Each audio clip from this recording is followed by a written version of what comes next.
আমাদের সাত রাস্তার মোড়ের বিখ্যাত ডিম ভাজা দেখতে পাচ্ছেন আপনারা সবাই, যে আমাদের আলামিন ভাই হ্যাঁ হ্যাঁ ডিম তুমি দাও যা ভাজতেছে। হয়েছে, সমস্যা নেই, আমি ডিম ফেলে দিলি আছে। আমি প্রায় খালি এখান থেকে মশলা ডিম হালকা ভাজা দিবি। খাই, কারণ এনার ডিম ভাজা ভালো সুস্বাদু। আপনারা এখান থেকে এসে খেতে পারেন, যারা খুলনা রাস্তার মোড়ে আসেন তারা জানেনই ইনার কত পপুলার। সবাই ইনার কাছ থেকে আমরা ডিম ভাজা খাই।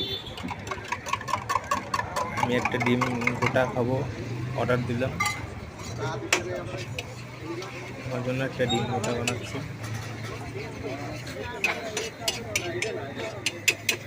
প্রথম যখন এগুলো খাই তখন খুব অভক্তি লাগে, আস্তে আস্তে ভালো লাগে।